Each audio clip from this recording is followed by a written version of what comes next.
Welcome back to our channel மாணக்கராசிரியர். இன்றைக்கி இந்த விடல் நம்ம என்ன அப்டேட் பார்க்க போகிறோம்னு பார்த்தீங்கன்னா, காலேஜ் யூனிவர்சிட்டி ரிலேட்டடாக ஒரு அப்டேட் தான் பார்க்க போகிறோம். ஸோ மதுரை காமராஜ் யூனிவர்சிட்டி பொறுத்த வரைக்கும் April 2025 examination B Litt, BBA, அதே மாதிரி BA, BCom final year semester, அதாவது பார்த்திங்கன்னா 5th and 6th ரிசல்ட் வந்து ரிலீஸ் பண்ணியிருக்காங்க. மதுரை காமராஜ் யூனிவர்சிட்டியோட அஃபிஷியல் வெப்சைட்டில் போனீங்கன்னா இந்த மாதிரி ஒரு டேப் ஓப்பன் ஆகும். இதில் April 2025 examination B Litt, BBA, அதே மாதிரி BA, BCom final year students final year result, அதாவது 5th and 6th ரிசல்ட்டுக்கான ரிசல்ட் வந்து பார்த்தீங்கன்னா ரிலீஸ் பண்ணியிருக்காங்க. ஸோ இந்த இடத்துல வந்து பார்த்தீங்கன்னா உங்களோட ரெஜிஸ்டர் நம்பர் ப்ளஸ் உங்களுடைய கேப்சாவை கொடுத்து உங்களோட ரிசல்ட்டை வந்து பார்த்தீங்கன்னா நீங்கள் தெரிஞ்சுக்கலாம். அது மட்டும் இல்லாமல் வந்து பார்த்தீங்கன்னா ரீவேல்யூஷன் போடுறதுக்கான ஃபார்மும் வந்து பார்த்தீங்கன்னா ரிலீஸ் பண்ணியிருக்காங்க, வெப்சைட்டில் அவைலபிளாக இருக்குது.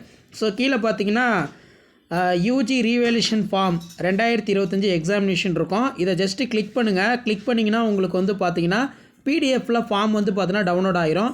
ஸோ நீங்கள் கரெக்டாக எழுதியிருக்கீங்க, மார்க் இன்க்ரீஸ் ஆகும், அதே மாதிரி பாஸ் ஆகிறதுக்கு பாசிபிலிட்டிஸ் இருக்குது அப்படின்னா கண்டிப்பாக ரீவேல்யூஷன் போடுங்க, சரிங்களா? ஸோ ரீவேல்யூஷன் ஃபார்ம் வந்து பார்த்தீங்கன்னா உங்களுக்கு இப்படி தான் இருக்கும், Madurai Kamaraj university. So revaluation form வந்து பார்த்தீங்கன்னா பார்க்கலாம்.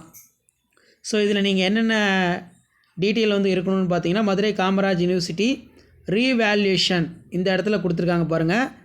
Revaluation UG semester April 2025, candidate name and communication address இருக்கணும், பின்னு ரெஜிஸ்டர் நம்பர் ரொம்ப ரொம்ப முக்கியம். ஸோ இதெல்லாம் வந்து பார்த்தீங்கன்னா இருக்கணும். ஸோ அதே மாதிரி நீங்கள் ரீவேல்யூஷன் போடும்போது ஒரு சில instruction UG students apply for revaluation semester April 2025 examination கொடுத்துருக்காங்க. இதெல்லாம் ஒரு டைம் ரீட் பண்ணிக்கோங்க. Semester candidate can apply for revaluation transparency the university within period of 14 days 2 weeks of publication result. So நீங்கள் அப்ளை பண்ணி 14 நாளில் வந்து பார்த்தீங்கன்னா உங்களோட ரீவேல்யூஷன் ரிசல்ட் வந்து ரிலீஸ் பண்ணுவாங்க. ஸோ எஸ்பிஐ ஆன்லைன் பேமெண்ட் வந்து பார்த்தீங்கன்னா நீங்கள் பே பண்ணுற மாதிரி இருக்கும். இதில் late application will be rejected அப்படின்னு மென்ஷன் பண்ணியிருக்காங்க. அதே மாதிரி கீழே ஒரு சில இன்ஸ்ட்ரக்ஷன்லாம் இருக்குது, இதை ஃபாலோ பண்ணிக்கோங்க. இதான் மதுரை காமராஜ் யூனிவர்சிட்டியிலேருந்து லேட்டஸ்ட்டாக வெளியான அப்டேட்டு. வேறு கோர்சஸ்க்கு வந்து பார்த்தீங்கன்னா ரிசல்ட் வந்துச்சுன்னா கண்டிப்பாக அப்டேட் பண்ணுறேன். ஷேர் பண்ணுங்கள், சப்ஸ்கிரைப் பண்ணுங்கள். தேங்க்யூ.